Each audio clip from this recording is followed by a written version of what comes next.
Expand your vocabulary with our core 2,000 words ebook. It's free and packed with essential expressions that you'll use on a daily basis. Start building your vocabulary today. Click the link in the description below to download your free English ebook before it's gone. Hi everybody, welcome back to Top Words. My name is Alicia, and in this episode we're going to talk about 10 words and expressions for talking about thoughts and ideas. So let's get started. I have an idea. The first expression is I have an idea. I have an idea. This is a really general expression you can use to introduce a new idea. This is pretty casual, but you can use it in slightly more formal situations as well. I have an idea. Let's get Thai food for lunch. Or I have an idea. Let's go to the beach this weekend. I have an idea. Let's take a nap. In this example sentence, I have an idea. Let's start a company. I've been thinking.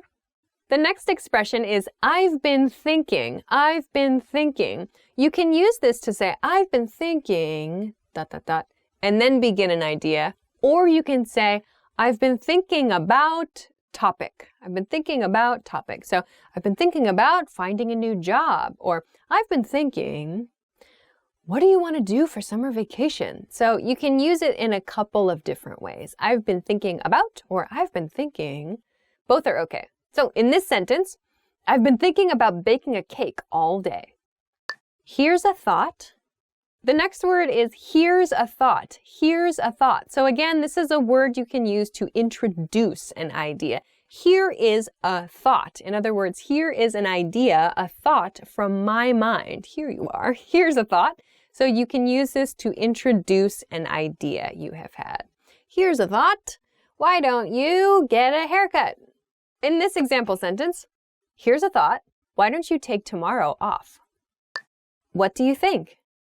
The next expression is what do you think? What do you think? Very common way to ask for someone's opinion. What do you think? We connect the words do and you quite closely in this expression. What do you think? What do you think? Sounds much more natural than what do you think? So try to use what do you think? So this is just a general way to ask for someone else's opinion about anything, really. In a sentence, I kind of want to eat something spicy for lunch. What do you think? You want to know what I think? The next expression is, you want to know what I think? So this is sort of like a challenge almost. Like it's asking the other person, do you want to know my opinion? Do you want to know what I think? Because I'll tell you only if you want to know. So you want to know what I think? Or you can drop wanna and say, you know what I think? So that you becomes ya. You know what I think? You know becomes you know. So you know what I think, or you want to know what I think? So it's a little bit of a challenge, a little bit of an introduction before you actually share your opinion. In a sentence, you want to know what I think? It's a terrible idea. I've thought about this a lot. The next expression is, I've thought about this a lot. I've thought about this a lot. In this expression, we're actually using the present perfect tense. I've thought. I've thought. So that's I have thought about this, meaning I started thinking about this in the past and my thinking has continued to the present. I've thought about this a lot. So this implies, this tells the listener, it's something that has been on your mind for a while. I've thought about this a lot. So your opinion is based on all of this past thinking. So something you have been thinking about for a long time. In a sentence, I've thought about this a lot, and I really think you should quit the company. I have no idea. I have no idea. I have no idea means I don't know. But I have no idea means zero. I have no information, no ideas. I can't think of anything. Absolutely nothing. No idea. I have no idea. So this is typically used in response to a question for information. Like, where's your brother? I have no idea. Like, what did you do with the keys? I have no idea. So something's like You have no information, absolutely no information. You can say, I have no idea. I don't know. Please note, though, that the idea part of the sentence is in the singular form. I have no idea. We'll talk about why in just a moment. But I have no idea to refer to having no information about something.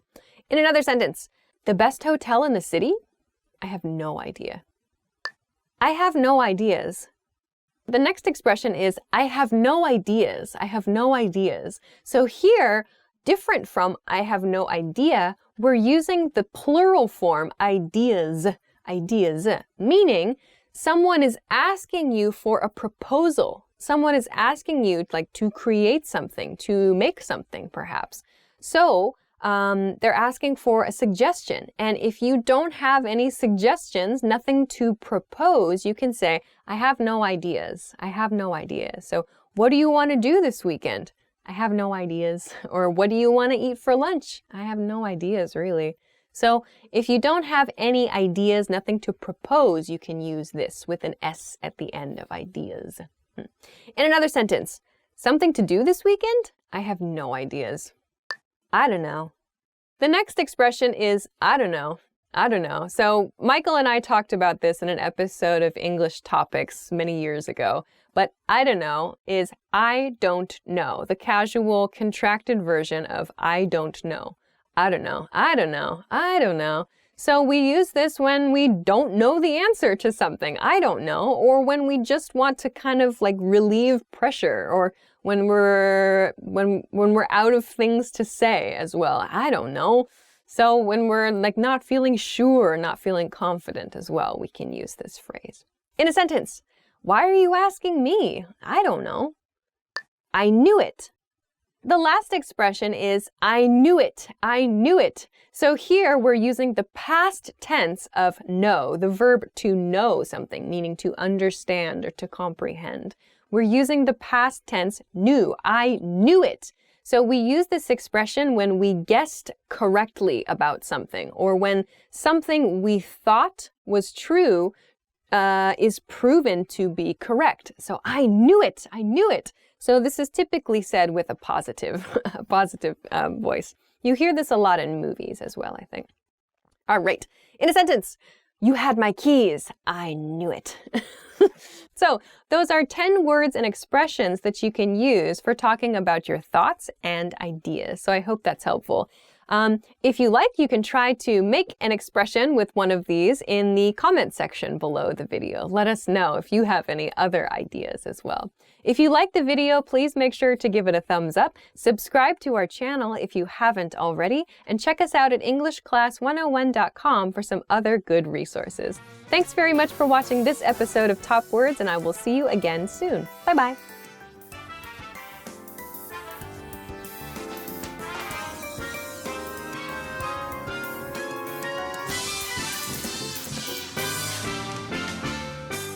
Hi everybody, welcome back to Top Words. My name is Alicia, and in this episode we're going to talk about 10 words for injuries. So let's get started. Break, fracture. The first word is break or fracture. So these two verbs are used interchangeably, actually. They both refer to a broken bone or a fractured bone. So two pieces of bone become separated, or a bone becomes broken, so fractured. It comes apart.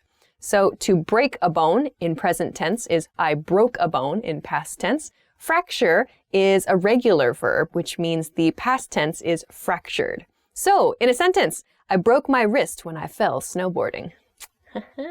That's true. That's true. I broke my wrist when I fell snowboarding, and that inspired today's lesson. Sprain. The next word is sprain. Sprain. To sprain something refers to hurting or to injuring a ligament. So a ligament are these sort of fibrous things, they connect, they're the parts of the body inside your body. They connect bones to muscles, or bones to organs. They hold the parts of the body together inside. So a sprain is damage to a ligament, a sprain. So we can say, For example, to sprain a part of the body, a specific part of the body. Some common examples come from sports injuries, like he sprained his ankle playing basketball last week, or I sprained my wrist working in the garden or something. I don't know. But I think a sprain happens when you push the joint, or you push that part of the body beyond the possible or the reasonable range of motion. So my example sentence, I already said it, but he sprained his ankle at the basketball game last week. Bruise. The next word is bruise. Bruise. So a bruise refers to taking an impact, something that's not a sharp impact. It's usually like a blunt impact, I suppose. I don't know, kind of depends. But anyway, a bruise, we can use it as a noun or as a verb, actually. To bruise something means you damage usually like a certain area of skin, and blood collects under the skin, creating like a black or blue or maybe even like greenish color, purple maybe. To use it as a noun, we can say that that spot is a bruise. We refer to that damaged area as a bruise. To use it as a verb, however, we can say, I bruised my arm, or I bruised my leg. So to bruise something means to cause damage, but it's like under the skin. We can see the color change because of the damage, the blood collecting there. So that's to bruise something. In a sentence, I bruised my arm when I ran into the door. Cut. The next word is cut. Cut. So cut is done with a sharp object. A cut refers to an injury which causes blood to emerge, usually, unless it's a very shallow cut. Shallow is the opposite of deep. So a cut is caused by a sharp object. So a knife is probably the most common thing that comes to mind when talking about cuts. Though another very common type of cut is called a paper cut as a noun. So if you've ever tried to take a piece of paper and the piece of paper has kind of made a small cut on your hand, that's called a paper cut. So it's that kind of slice motion that injures the body is a cut. All right, in a sentence, be careful not to cut yourself when using a knife. Wound.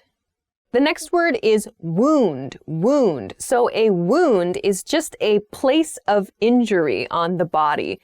We have a couple of different words we can use to be specific about wounds. They're like an open wound and a closed wound, I suppose you could say. But usually people say things like don't touch open wounds. So an open wound is usually like a fresh wound. So something has been recently damaged on the body, recently injured, and the wound is fresh. Maybe we can see blood, or maybe we can see into the body or something.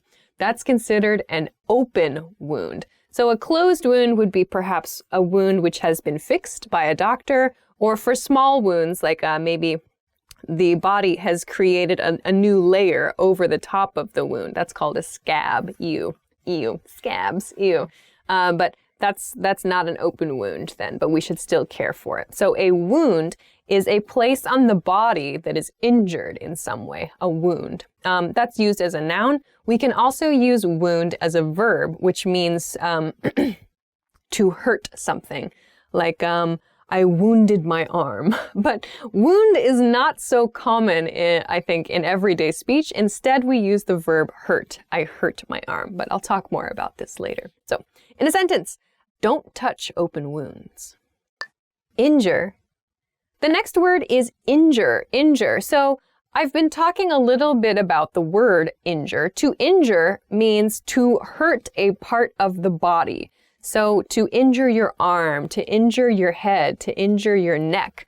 These mean to take damage on that part of the body, to injure something. So it's typically a bad thing to injure something. The noun form of this word is injury, injury. So I have an injury. We use this word more with perhaps sports, I guess military, yeah, I guess so. But for everyday, like just small, I don't know, for small injuries, I suppose, like paper cuts, for example, or like maybe a cooking accident. I suppose we don't really say injury. We'll use the verb hurt, actually. Again, I'll talk about that word a little later. But injury is damage, taking damage to a part of the body. In a sentence, she injured her shoulder this morning. Tear. The next word is tear. Tear. Be careful. This word is spelled T-E-A-R. It looks like tear, but used as a verb, it is tear. Tear, to talk about an injury. So a tear, if you can imagine like a piece of paper, when we want to separate it into two pieces, we can tear the piece of paper. Now imagine that same idea, but with a muscle in the body. Ugh. So a muscle tear refers to that kind of damage to the muscle. So quite painful, I think you can imagine. So to tear a muscle requires, some serious recovery time, I imagine. I have never torn a muscle. Yeah, that's a good point. The past participle form is torn. Torn. Have you ever torn a muscle? Or the past tense is tore. I tore my shoulder muscle last week. I don't know. Awful. Yeah. In a sentence, tearing a muscle is painful. Pull. So we use pull, again, with muscles, but this is different from tear. So to tear a muscle refers to this kind of break motion. So to pull a muscle means to stretch a muscle too much. So the muscle is like just taken beyond its limits, essentially. And so it kind of causes some discomfort. There's kind of a bad feeling in the muscle. In a sentence, I think I pulled a muscle. Ouch. Dislocate. So here we see the word locate referring to location, and dis, which means not, in other words. So to dislocate something refers to removing a part of the body from its correct position and shifting it slightly. So this is something that you hear with joints. So a joint is a part of the body where two things come together. So for example, a shoulder, we can talk about the shoulder and dislocate together. So if we say a sentence like, I think I dislocated my shoulder, maybe the correct position of part of the shoulder is to fit into another bone like this. But maybe dislocating the shoulder means like it moved this way. Or I don't know how to dislocate a shoulder. But either way, the correct position is here. The dislocated position is maybe here or here. I don't know. So the bone is not broken. There's no crack. There's no break there. It's just a shift in position. So the word we use is dislocate, to dislocate something. In a sentence, he dislocated his shoulder and popped it back into place. Hurt. To hurt something. I've talked about this verb a few times already in this lesson, but to hurt means to injure or to wound. It's like the very general verb that we can use to describe all damage to the body. So hurt generally means kind of a small injury. Like, I hurt my finger, I slammed it in the door, or I think I hurt my arm playing tennis last week. We usually use this for kind of minor injuries, not such big injuries. So in this case, for example, if I say I hurt my wrist, it sounds a little too minor, actually. This is probably a more severe injury. I would probably say, I broke my wrist. I would use something very specific instead of hurt. To refer more generally to just small, everyday damage to the body, you can say hurt. We also use this word to refer to pain in the body too, like, ow, my arm hurts. Ow, my wrist hurts. Instead of saying painful, we use the verb hurts more often. So it's less natural to say, my wrist is so painful. Instead, we say, my wrist hurts. It hurts is better than painful. So try that out. In a sentence, I hurt myself a lot on accident. So those are 10 words you can use to talk about injuries. I hope that that's helpful for you, and now you have some specific vocabulary to talk about the various ways we can damage our body.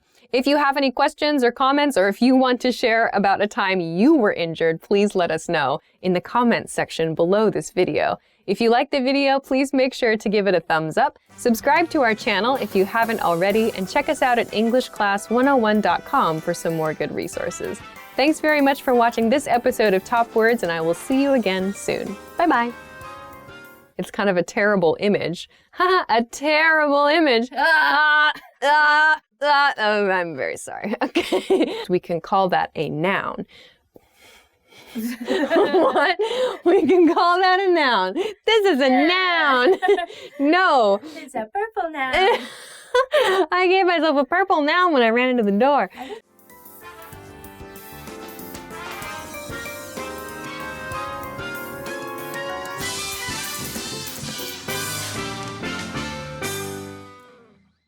Hi everybody, my name is Alicia. Welcome back to Top Words. In this lesson, we're going to talk about 10 expressions for receiving things. So let's get started. I got. The first expression is I got. I got. This is a very basic expression you can use when you receive anything and you want to report to someone else. Got is the past tense of get. So I got followed by the item you received. So I got a present. I got a bonus. I got a great new job. Anything you received, you can report about it with got. I got. In a sentence, I got a really nice present from my students. I received. The next expression is I received. I received. So received has really the same meaning as got, but received is more formal. So we use received, the past tense form of receive, for more polite situations or maybe for more important things that we get. So get and receive have roughly the same meaning, but receive has a higher level of formality about it. In a sentence, I received a holiday bonus from my company.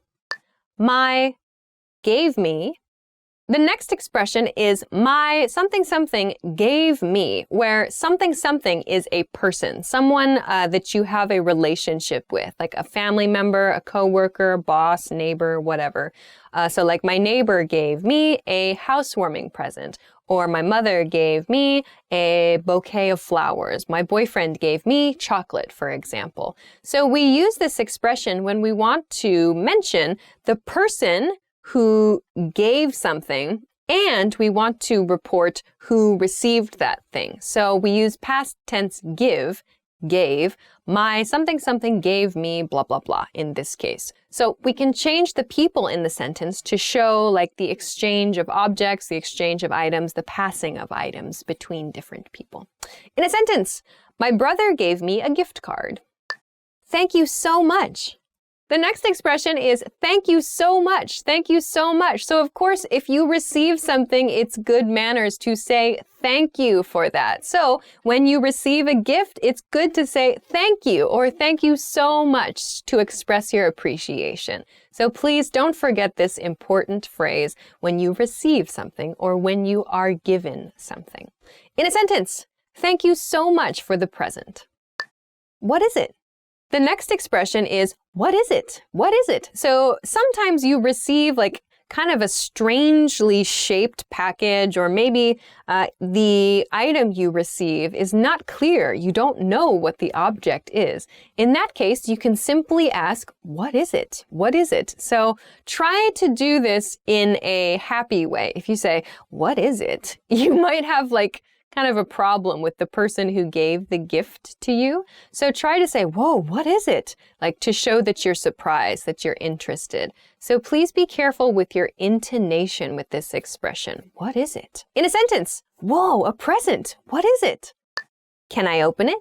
The next expression is, can I open it? Can I open it? So if you get a present somewhere and maybe you're not sure if it's the right time to open the present, you can ask the person who gave you the present, can I open it? Is it okay to reveal the present? We use the verb open for presents, to open a present. In a sentence, wow, thanks. Can I open it? You really shouldn't have. The next expression is you really shouldn't have. You really shouldn't have. This is kind of a nice expression to say thank you so much, but you should not have purchased this item for me. So it's kind of like a little bit of a self-deprecation, like you're lowering yourself a little bit with this expression, like, oh, thank you, but you should not have purchased this. You shouldn't have given me this gift. It's too much. It's too much. Like, but we also use it to show appreciation too.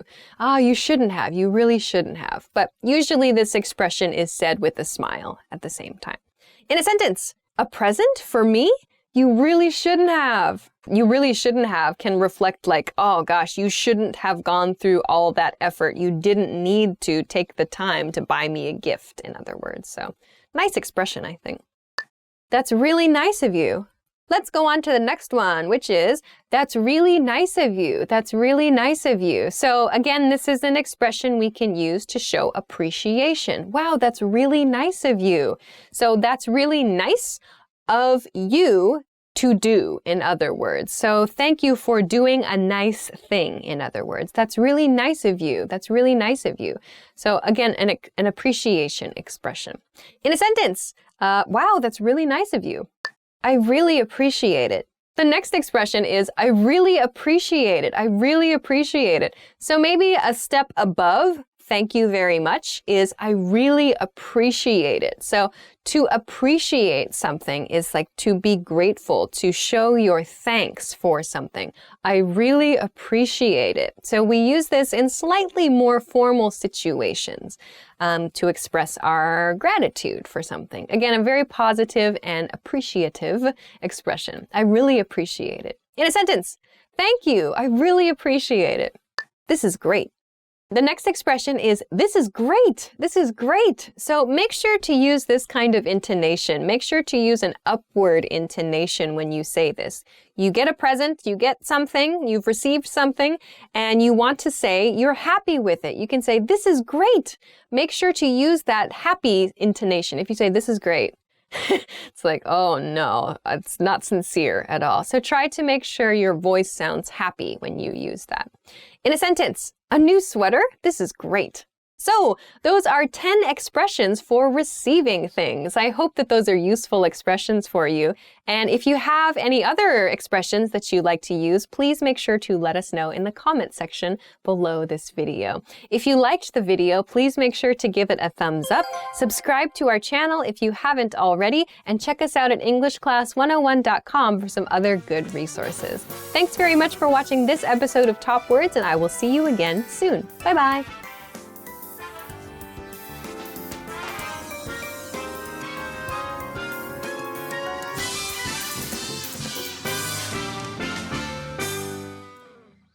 Hi everybody, my name is Alicia. Welcome back to Top Words. In this lesson, we're going to talk about 10 contractions you should be using. I recommend these because if you don't use the contracted forms of these words, you might sound a little stiff. So to sound a little more natural, these are some good contractions for you to use. Let's go. Dunno. The first contraction is dunno, dunno, dunno, dunno, dunno. So dunno is a very casual contraction. It's not really like an official contraction, I suppose. You can write it D-U-N-N-O, but it means don't know. I don't know sounds kind of stiff. I don't know. I do not know. But I don't know. It sounds much better. Native speakers usually say dunno instead of don't know or do not know. Dunno. In a sentence, I don't know, what do you want to do? Wanna. The next expression is wanna, wanna. So I used wanna in the previous example sentence when I said, I don't know, what do you want to do? Wanna is the, again, casual contraction of want to. I want to do something. I don't want to do something.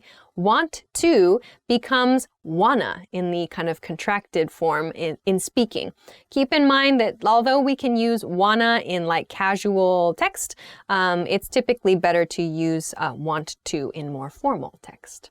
In a sentence, what do you want to do this weekend? Gotta. The next one is gotta, gotta. So gotta is got to, which means have to. So I've got to do something and I have to do something. But actually, we have this expression, I gotta or he's gotta, that we use instead of I've got to or I have to. So gotta expresses needs, like I gotta go, I gotta go. So in another sentence, I gotta go to work tomorrow. I've. The next contraction is I've. I've is the contracted form of I have. And of course, this V sound can be attached to others as well. So like I've, she's and he's takes an S sound, they've, we've as well. So it's this V sound in the contracted form, which refers to the have or has ending as in the present perfect tense. So I've. Make sure to use this I've form instead of I have in your speech to sound more natural. In a sentence, I've been so tired lately. He's, she's. The next one. Okay, so the next one is he's and she's, which is the same he has and she has. But we can also use this as he is and she is. So depending on the grammar of the sentence, he's and she's could mean he is or he has, and she is and she has. So this means you need to pay attention to the grammar overall of the sentence. For example, he is funny. That sentence can be he's funny. Or he's been on the phone all day. Is he has been on the phone all day. How do we know which is which? In the first sentence, he is funny, we see he is and then funny. An adjective follows that. That gives us a big hint that probably the verb is there, not has. In the other sentence, he's been on the phone all day, we see the past participle form of be, been. He has been. So we understand the S apostrophe S is actually has there, not is. So this is a great one to help you pay attention to the grammar of a sentence because he's and she's have the same contracted form, but different meanings depending on the situation. In another sentence, he's my best friend. I'd. The next one is one that many people ask about. I'd. I've talked about this in Ask Alicia as well too. I'd. Many people say they have trouble hearing I'd in a sentence like I like beer and I'd like a beer, for example. How do you hear that? So again, this is another situation where you need to pay attention to the grammar of the sentence. If you say, I like beer, it's referring to your preference. I like beer. However, if you are ordering at a restaurant, I'd like refers to I would like. The contracted form of I would is I'd. I would like a beer, please. So that's a request, an order. So I'd has a very different grammatical function than I. Therefore, you need to listen to the entire sentence to understand the difference between I and I'd and when to use them. So I'd. And of course, with different subjects, we'd, he'd, she'd, they'd, and so on. You'd as well. It's that kind of soft D sound at the end there. So try to listen for that. And of course, try to use the contracted form too. In a sentence, I'd like to order, please. Would've, could've, should've.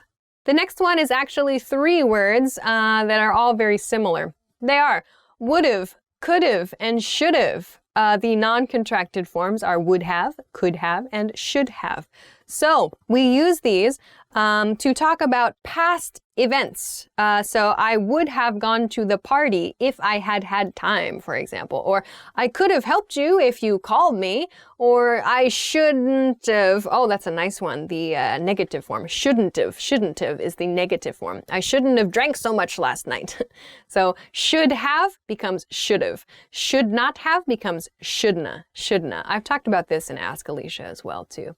But would have becomes would have. Therefore, would not have, wouldn't have. Same thing with could have, couldn't have as well. Should have, shouldn't have. So these are all kind of contracted forms that sound much more natural when you're speaking. So these are kind of past tense examples, but they have lots of different uses too. So wouldna, couldna, and shouldna are the most natural ways to say these words. Could not have, would not have, should not have. Yeah. Could not, would not, should not. All right, in a sentence, I should have worked harder yesterday. Then I could have finished earlier today. Lemmy. Number 8, the next one is lemmy. Lemmy. Michael talked about this in an episode of English Topics many years ago. Lemmy is an informal contraction for let me, meaning allow me. So let me followed by a verb. So let me buy you a drink, ho ho, or like let me go to sleep, or let me hang out and play video games, whatever. So allow me to do something. Let me. We can use this with other subjects like, just let him work, or just let her sleep. So that same sort of le sound is preserved, let him or let her, but the middle sound is kind of cut a little bit, is sort of contracted somewhat. But let me becomes let me. In a sentence, let me make you dinner. Gimme. The next expression is gimme. So similar to lemme, which uses me at the end, we have gimme, which means give me something. So give me a moment of your time could be give me a moment of your time. So the contraction there, it decreases the distance between those two words. The v sound disappears. Gimme from give me. In a sentence, give me a few hours, I'll get back to you. It's. The last contraction is it's. So similar to he's and she's, which we talked about before, it's with the apostrophe S here, I should note, can refer to it is or it has. Again, we need to pay attention to the grammar overall of the sentence. So like, it's a dog is it is a dog, or it's been a long day. That case is it has been a long day. So again, we need to look to the verb that follows the expression to determine is it a has or an is. So in my first example, it's a dog. We see a noun there. Dog is a noun. It's a dog. In the second example, it's been a long day. We see a verb there. So we know it should be has. That past participle is a great hint. So please pay attention to it's as well. Try to use it's instead of it is. It's my favorite song. All right, that's it. So those are 10 contractions that you should be using. I hope that you can use these and listen for these as well. If you have some other contractions that you think are useful or that you try to use a lot yourself, please let us know in the comment section below this video. If you liked the video, please make sure to give it a thumbs up, subscribe to the channel if you haven't already, and check us out at EnglishClass101.com for some other good resources. Thanks very much for watching this episode of Top Words, and I'll see you again soon. Bye-bye.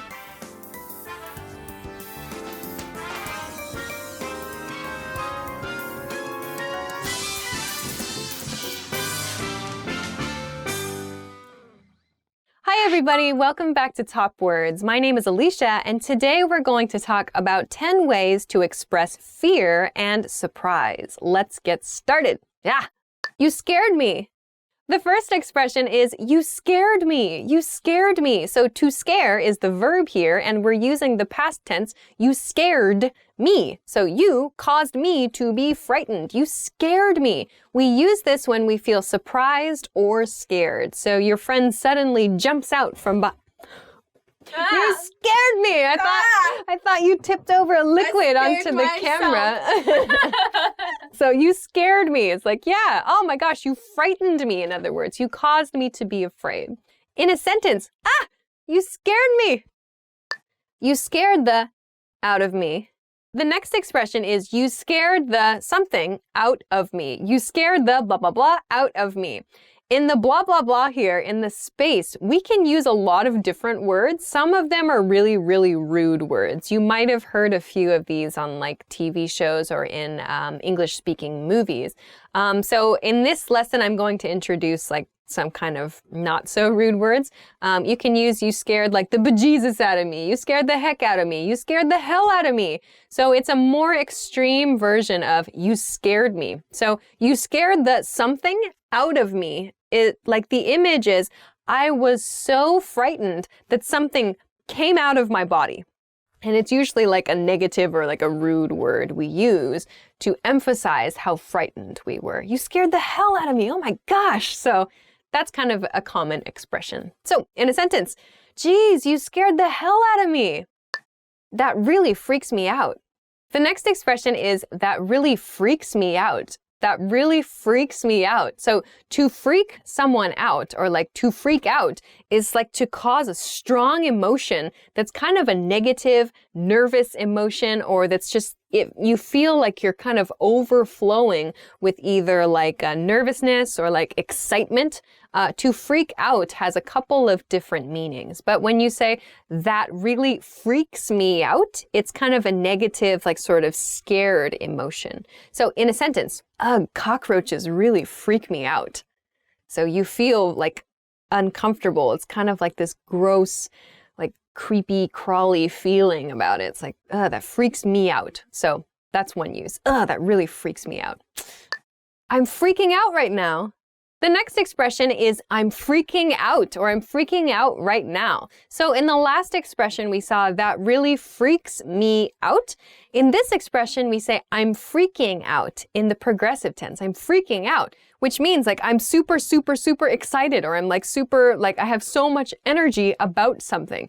So freaking out sounds kind of like a nervous activity, but we can use it for like exciting things as well. I can say like, oh my gosh, I forgot my car keys. I'm freaking out right now. How am I going to get home?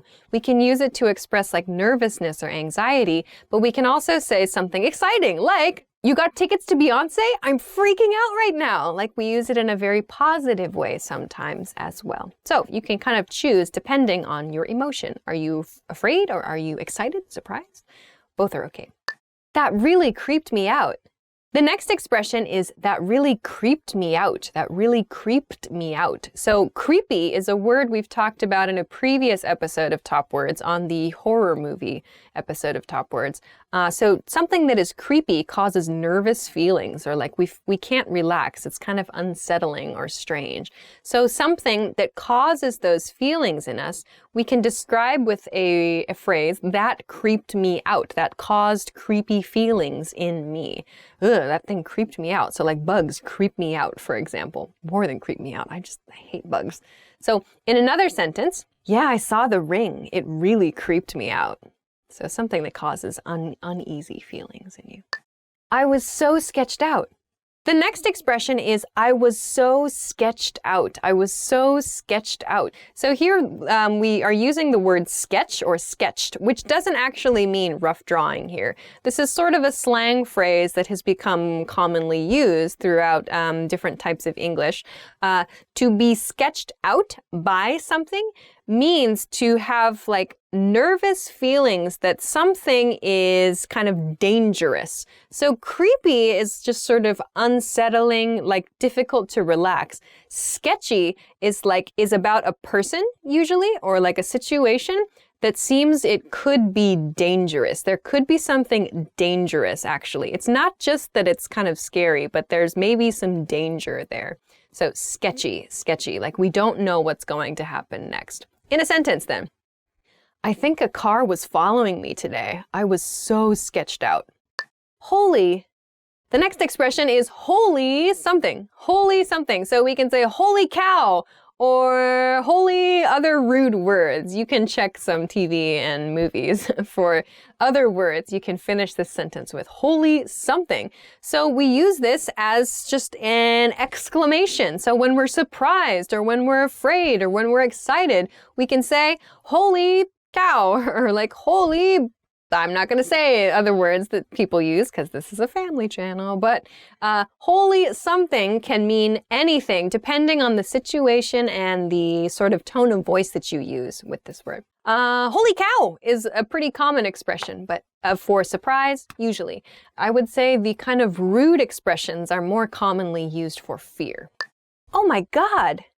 The next expression is, oh my God, oh my God. So depending on your intonation, you can kind of change the meaning of this word. You can express your surprise with, oh my God, or you can express like fear, like, oh my God. So depending on the way you say this word, you can kind of change the meaning.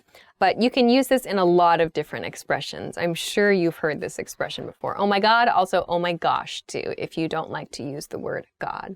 In an example sentence, oh my God, there's a bee in the car. What? Okay, the next expression looked kind of funny on screen. It's just, what? What? So we can use this as a very casual form of surprise. What? So when someone surprises you, usually a friend, a good friend, and you're just stunned, like you're so surprised and shocked, but you don't feel like excited. You're just like, whoa. It's difficult for you to kind of say anything or do anything. Some people react with, what? Like that kind of long A sound. So it's usually used for surprise, actually, or something new that you just, oh my gosh, I can't react to this. It's just, what? That's all. Just, that's a simple reaction. So you might hear this as well for surprise, generally. In an example, a surprise party? What? You got me good. The last expression is you got me good. You got me good. This is an expression you can use when your friend or someone else you know plays a joke on you. So your friend tries to trick you, or your friend tries to scare you, or whatever, tries to get a reaction from you, usually by scaring you or surprising you. If the trick or the joke was effective, you can say, you got me good. You got me good. This is kind of like a, okay, I admit, like, you got me. You defeated me, in other words. You made me afraid, or you surprised me. So you can say, you got me good. You got me good. So that's the meaning of this expression. Nice job. In other words, you got me good. In a sentence, you got me good. Those are 10 ways to express fear and surprise. If there's another expression you like to use, please be sure to let us know in the comments for sure. If you liked the video, please make sure to give it a thumbs up, subscribe to the channel if you haven't already, and check us out at EnglishClass101.com for some other good study resources. Thanks very much for watching this episode of Top Words, and I will see you again soon. Bye-bye.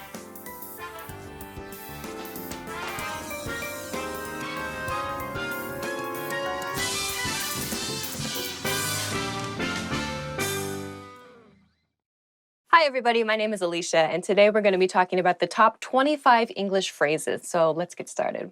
The first phrase is hello. Hello, of course, is used as a greeting. You can greet your friends, you can greet your coworkers, your family with this phrase just by saying hello. Hey, hi, what's up? Hello. Sup? Yo. Pretty much any time of day you can use hello. Hello. The next phrase is good morning. Good morning is used as a greeting in the morning. You can kind of feel when morning ends for you. Good morning is nice and polite. Or even just morning with your close friends or close coworkers. The next phrase is good night. Good night is fine. We don't use this to greet other people. We use it when we're saying goodbye to other people at night.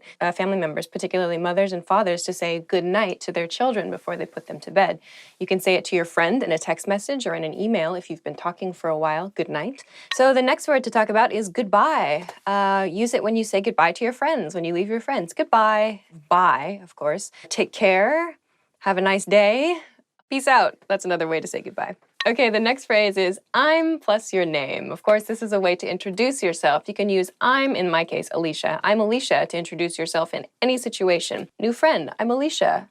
Okay, the next phrase is what's your name? What's your name is used to ask someone else what their name is. So, what is your name sounds a bit, try to use what's your name. If you forget someone's name, you can say sorry, what's your name? Or sorry, what's your name again? Next phrase is nice to meet you. Nice to meet you anytime you meet someone new. Nice to meet you is fine. Good to meet you is a little more casual. Great to meet you sounds very excited. Pleasure to meet you sounds like maybe a formal situation or a business context. Okay, the next phrase is how are you? How are you is just a friendly way to check in with the other person. You can use it with friends, your family, your coworkers, maybe even your boss to a certain degree. How are ya? How you doing? The next phrase is I'm fine, thanks. And you? If you saw English in 3 minutes, we talked a lot about this phrase. Instead of I'm fine, thank you, and you, say I'm good, thanks. How are you? Just shorten it, make it a little bit more natural. How are you? Good. How are you? Great. How are you? Not so good. How are you? Okay. and so on. So when someone says, how are you? I usually say, I'm good. This week, I blah, blah, blah. Give some information about what you've been up to. Maybe a hobby, something that you did recently, an event, something interesting you saw, whatever. People want to make that connection with you, and it's a good chance for you to continue speaking. The next word is please. Please is a polite phrase used when you want something from someone else. You can use this as a response when someone offers you something, like in a restaurant, for example. Would you like more water? Would you like something to drink? Oh, please. The next phrase is thank you. Thank you is used to express your appreciation. You can use thank you with everybody. The next phrase is you're welcome. You're welcome. When someone says thank you, you can say you're welcome. No biggie. I use no biggie, as in no biggie is short for no big problem. The next word is yes. Yes, of course. Yes means is any positive expression. Someone asks you a question and the answer is a positive answer. You say yes, yep, yeah. Oui. No. Next, I'm guessing I know it. Yep. The next word is no. No is a negative response to something when you have to give a negative answer. So as you can probably guess, the long form of no is negative. I like to use nope. It's very, very casual. Not gonna happen. My parents would use that with me. To soften that a little bit, if you want to show a negative response to something, like let's go out for dinner tonight. What do you want to do? Like, do you want to go out? Not really. No, I don't think so, to soften it. The next word is okay, okay. This word comes from copy editors. Okay, when they had to check a manuscript, they had to label the manuscript all clear, AC, but because they were copy editors and they have a very, very sick sense of humor, they thought they would mark it OK for all clear to make a joke because O and K do not start all and clear. But it caught on among everybody in the world.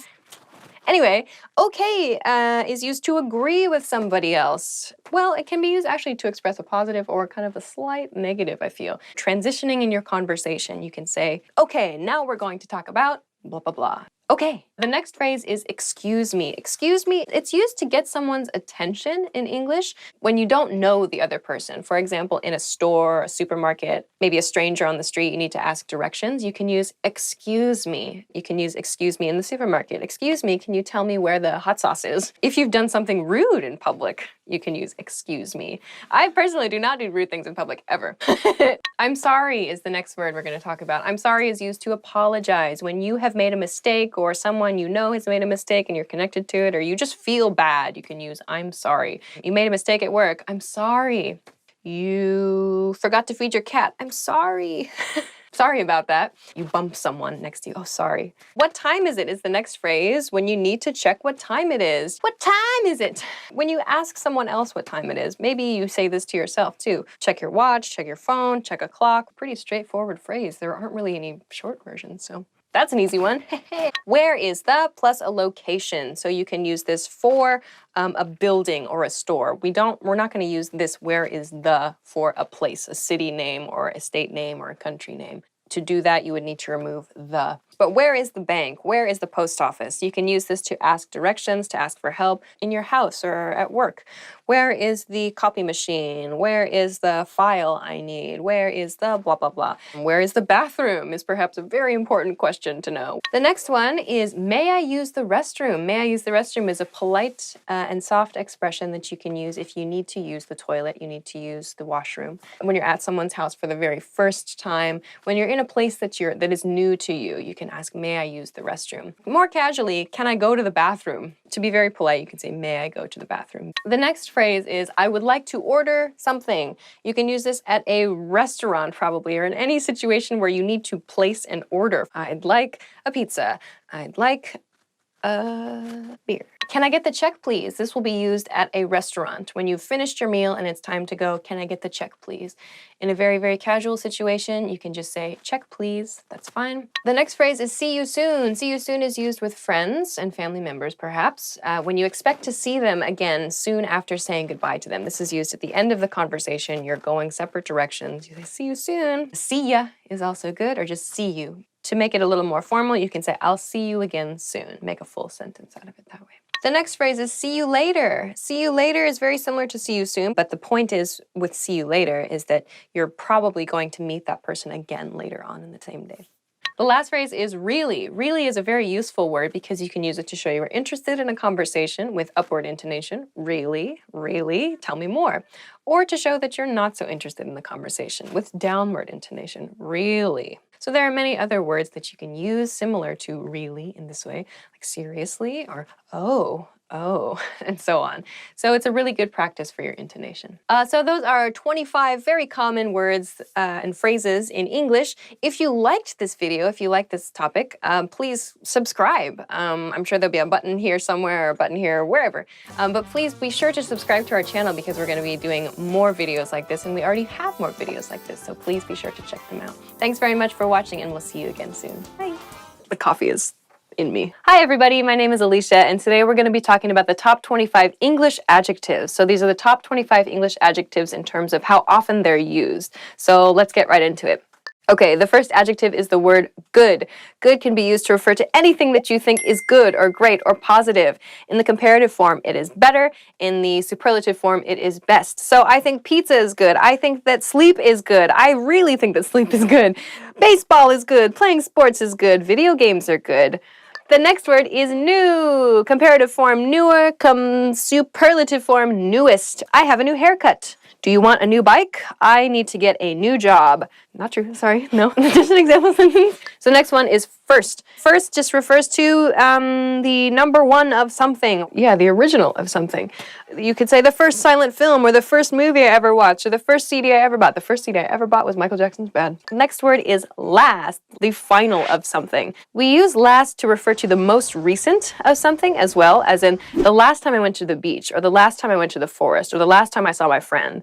Have you ever eaten the last piece of pizza when you weren't supposed to? What was the last word we talked about? It was first. The next word is long. Long. Anything that you feel is... Lightsabers are long. Subway sandwiches are long. I'm sorry. I'm not supposed to laugh for long. The next word is great. Great can be used to express any positive emotion. Somebody gives you new information and you think it's good, but you want to express that it's even better than good. You can say it's great. Greater is the comparative form.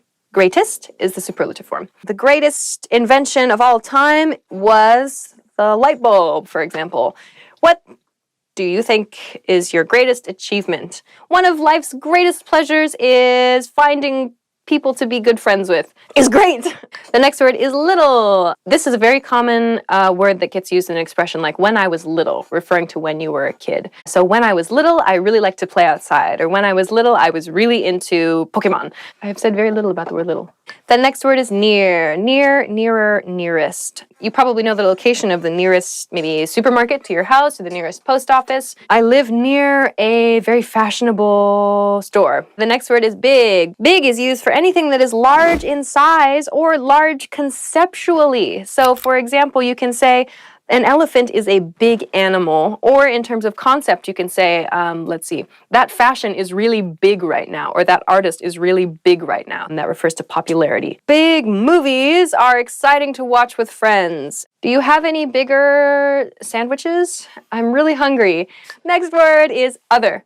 Other just refers to something else, something different from what is currently happening. The other thing, the other person. My other friend is a DJ. My other friend is a cook. My other friend is a dancer. My other friend, I have very interesting friends. What other things have you done with your life? The next word is old. Old, it can be used to refer to people. It can be used to refer to animals, to art, anything that has a long history. So maybe I like old movies, or I don't like old art, or I think my grandpa is really, really old. This is getting old. The next word is right. This can be used to refer to the direction, right, as in the opposite of left, or it can be used to refer to something that is correct. So in a sentence like, you're right, it means you are correct. That is the correct answer. It can also be used to mean right, as in make a right turn. But you'll have to listen to the context to decide which meaning is the true meaning. This is not right could mean something that's not fair or that you disagree strongly with. This is not right. The next word is high. High refers to something that is very tall, very way up somewhere. So many people might say, like, I have a fear of high buildings, or I have a fear of high places. It can also, in the comparative form, just refer to something higher or taller than something else. Highest, meaning the most high. Squeaky level is high. I like high volume music. The next word is different. Not the same as something else, is different. I think that having many different friends is a lot of fun. Do you enjoy listening to different kinds of music? The next word is small. Small, smaller, smallest. Small and little are extremely similar. I would pretty much use them in the same way. However, we don't say when I was a small kid. We say when I was a little kid, or you can say when I was small. The next word is large. Large and big are very much the same. I will say, though, that large is used on clothing sizes. Big is not. When we talked about big, we talked about how big can be used to refer to something that's very popular. Large is not used to refer to something that's popular. Large is used for sizing, I feel, only. So, like, a house can be large, but it's used to refer to, like, the physical size of something. Large and in charge. Large, larger, largest. This is the largest hippopotamus in the zoo. I have to go. The next word is easy. Easy is the next word. Easy, easier, easiest. This is a good one that you can use anytime something seems very simple for you. For example, this test is easy, or that was the easiest thing I've ever done, or I hope this test is easier than the last test. Oh gosh, don't call a person easy, Alicia. Don't ever call a person easy unless you're trying to be really rude. My driving test was really easy. Or what's the easiest language you've ever studied? The next word is difficult. Difficult is something that seems hard to do. What is the most difficult thing you've ever had to do? The most difficult thing I've ever had to do was move to a different country. The next word is young. Young, younger, youngest. Come on, guys. Younger generations have a lot of new technologies to experiment with. Young! The next word is important. Important, more important, most important. What is important to you? I think that practicing another language is more important than playing my banjo. I don't have a banjo. You can find something that's important to you and put your time into it. I think drinking a lot of water every day is important. Putting on your shoes before you leave the house is very important. I have to go. It's very important that I go. Next word is interesting. Interesting. Anything that you think is cool, anything that you find that makes you go, ooh, is something that's interesting. I think that this type of music is the most interesting type of music. Your mom is interesting. The next word is short, short, shorter, shortest. I am the shortest person in my class. I'm the shortest person in the room. Short just refers to something that is not long, so it can refer to a size, or it can also refer to a concept, as in a length of time. So, like, I'm going to travel abroad for a short period of time. Bad. You know I'm bad, you know it. Bad, something that is not good. Bad food will give you bad feelings in your stomach. You're a bad dog. Who's a bad dog? You're a bad dog. The next one is boring. Something that is not interesting. Something that does not make you go, ooh, but something that makes you go, huh. The most boring story I've ever heard was a story about a tomato. If I don't do anything, this will be really boring. Oh. Far, referring to distance. Something that is not near to you is far. How can I go farther? Far. The farthest I've ever run is 7 kilometers. I am not a runner. Okay, that's the end of the top 25 English adjectives. You've probably used these if you're studying English, and if you haven't, try to experiment with them and see what kind of interesting sentences that you can make up. Try to use the normal form and the comparative form and the negative form and the superlative form. You can express a lot with just these 25 words, so give them a try. Thanks very much for watching us in this lesson, and we'll see you again soon. Bye! Hi everybody, my name is Alicia, and today we're going to be talking about the top 25 English nouns. These are the top 25 most commonly used nouns in English, so let's get started. The first noun is the word name. Name, of course, is used in common questions like, what's your name, my name is, and so on. My favorite actor's name is Harrison Ford, something like that. Say my name, say my name. The next word is time. Time is used, of course, to express the point in the day. Is used in questions like, what time is it? Can you tell me what time it is? I don't have any time lately, if you're really busy. Have you any time? It's time for my favorite show, House of Cards. Kevin Spacey is cool. The next noun is man. Please be careful, man is one of those words that has an irregular plural form. When you need to use the plural of the word man, you should say men. Do not say mans. It's very funny, but don't say it. Who's that man? Or what's up, man? You can use man with men or women, interestingly enough.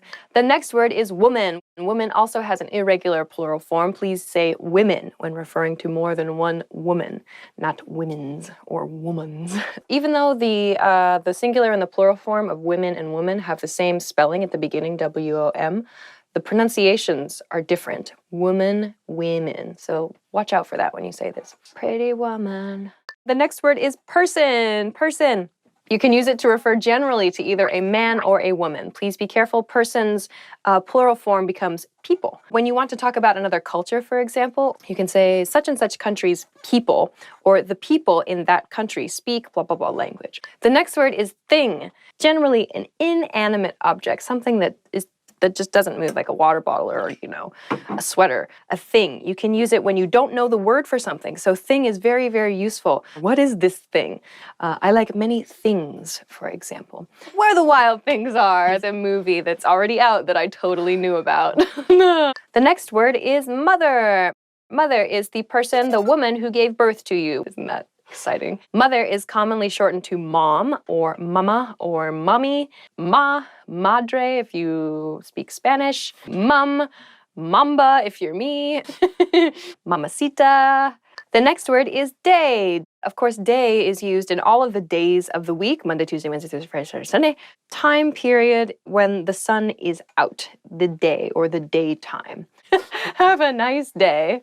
The next word is world. World just refers to the entire planet Earth. Well, I like to travel all around the world, or I like trying foods from all around the world. In the world of science, this is an upcoming technology. Or in the world of literature, he's one of the most famous authors. So worlds can be used to refer just to kind of a more specific hobby or a specific interest or just a specific person's life. War of Worlds. Father.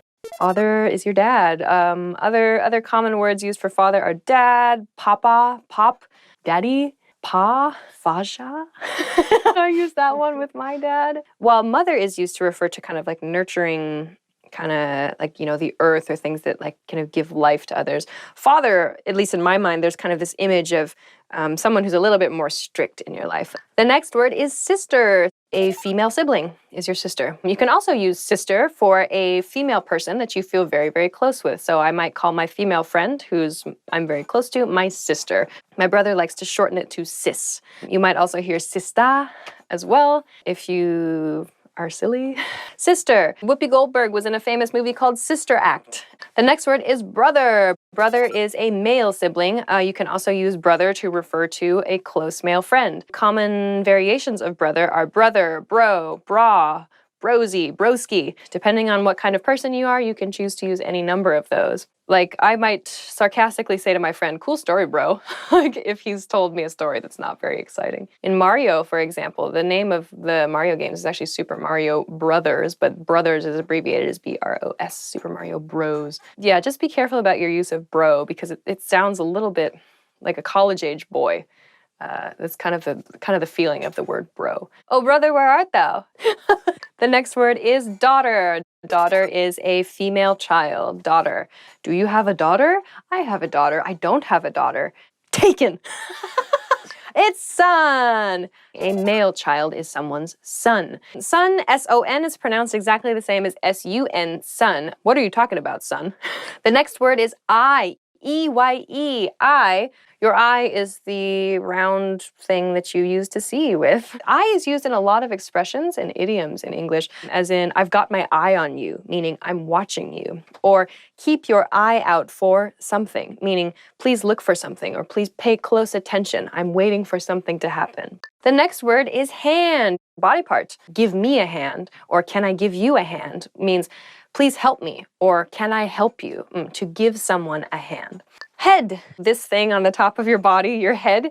We use head to refer to the top of things, as in the head of a company, the head of a group, the head of the line. So whoever is first in the line, whoever is top at the company, they are the head. If you have a head, dance. If you have a head, then dance. Woo! The next word is foot. This is another word that has a weird plural form. 1 foot, 2 feet. Foot, interestingly enough, foot is used, of course, to refer to your body part. A foot also is a unit of measurement. If you are from America, or I believe one other country in the world uses this system. Sorry, we're not on board with the metric thing in America. But foot is 12 inches, about this long.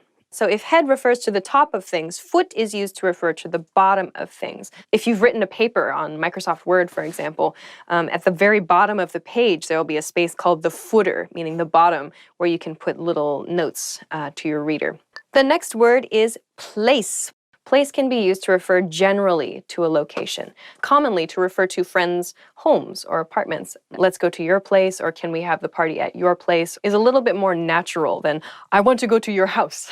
The next word is work. Be careful about using work as a noun and work as a verb. Your work refers to your job, your responsibilities, your tasks at your office or your workplace. You can use it in a phrase like, I have a lot of work to do, or please help me with my work. I like to go to work.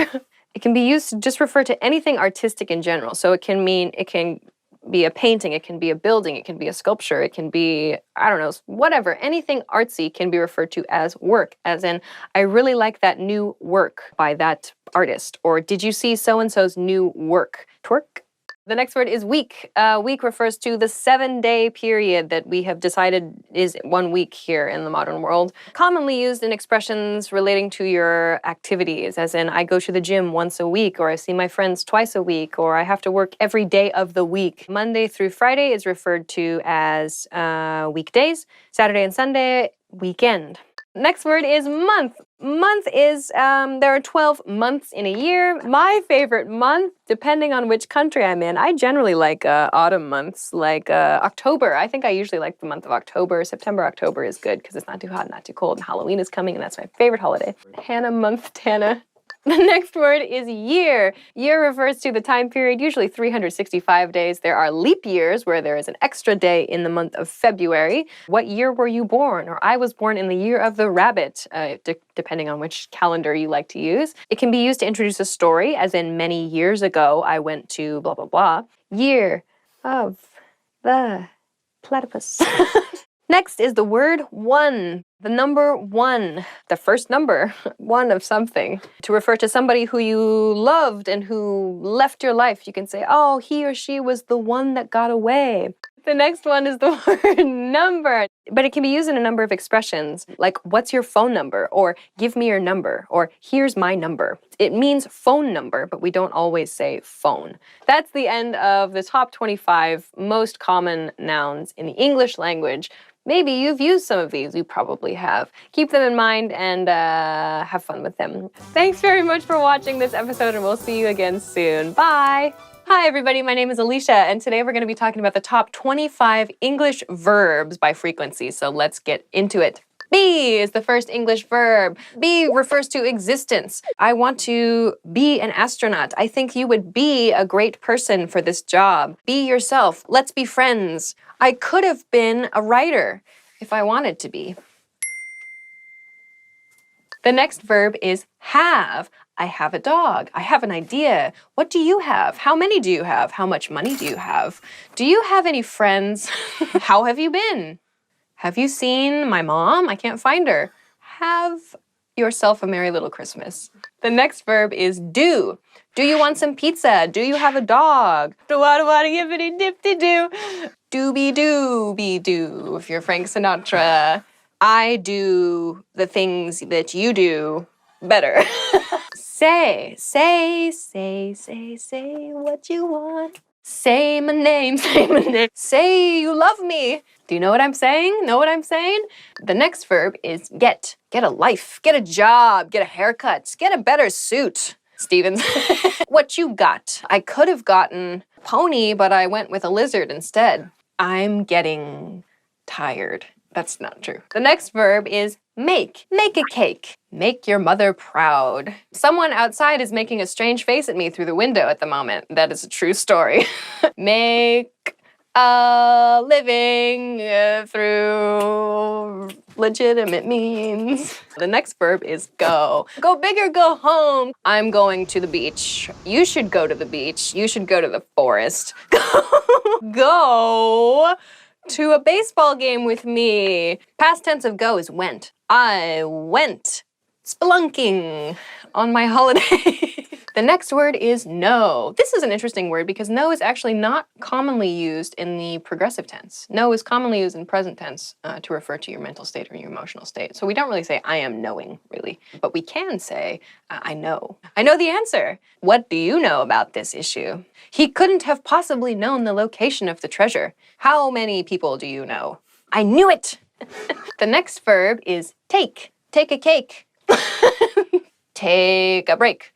Take yourself to bed. You should take a vacation. Have you ever taken a bath? The next word is see.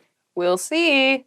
I'll see you later. The next verb is come. Come is the next verb. Please come to my house. Come to a party. I'm gonna come over to your place later. The next word is think. Think. I think you're great. He thinks pizza is the best food. I'm thinking about lunch. I'm thinking about coffee. What are you thinking about? I've been thinking about something. That's a Hanson song. Have you ever thought about the meaning of life? Look. Look is the next verb. Please look at the camera. Look over there. Look over here. Look, a dog. Look at your mom. Oh my gosh, would you look at that? Look at the time. Look. It's a bird. It's a plane. It's actually a bird. Look at that. Is it me you're looking for? Hello? Next word is want. Want. What do you want? I want food. How many coffees have you ever wanted? I wanted to go to the dry cleaners this morning, but I ran out of time. That's true. The next verb is give. Give me a break. I'm going to give you a raise, Stevens. I'm giving you the axe. Fired. Give me a break. Give me a break. Break me off these psychic apart. I have given you everything I have. Go unto Mordor, Frodo. I could have given you the world, and instead I gave you a carpet. Use is the next word. Use. Don't use a pen. I like using chocolate when I make food. Are you using me for my brain? Next is find. We could have found buried treasure last weekend. I'm finding Nemo. Find things on the internet with Google. Find English words and phrases at EnglishClass101.com. Yeah! Tell is the next verb. Tell me a story. Tell me lies. Tell me sweet little lies. Tell me the truth, the whole truth, and nothing but the truth. I'm told that you are an extremely good opera singer. I'm telling you to leave. Tell lies every day. Don't tell lies. The next word is ask. Ask. Please pronounce this correctly. It is not axe. Many native speakers make this pronunciation mistake and it really bothers me. Ask. Ask me about my collection of rare donut recipes. Ask your mom about her life. Why don't you ask your boss to the party? How about you ask your coworker for some advice about this issue? I should have asked for help, but I didn't. The next verb is work. Work is work. I'm working now. Seem, to seem. The weather seems nice today. He seemed a little angry this morning. Feel is the next word. Feel. I feel happy. Feelings. How does it feel? Feel. Feel. Clap along if you feel like that's what you want to do. Try. Oh my gosh, try is the next word. I'm trying my best. I try every day to work very hard. Have you ever tried ramen? I tried ramen yesterday and it was really good. Do you try to exercise every day? I'm trying to sleep. Go away. The next verb is leave. Leave. Leave me alone. Leave your doors unlocked. Don't leave your doors unlocked. I have never left a hot air balloon without first taking a picture. The next verb is call. Call is the next verb. Give me a call. Please call me later. Call me maybe. call your mom on her birthday every year. She'll be happy. Call. If you're a seagull, have you ever called the wrong number?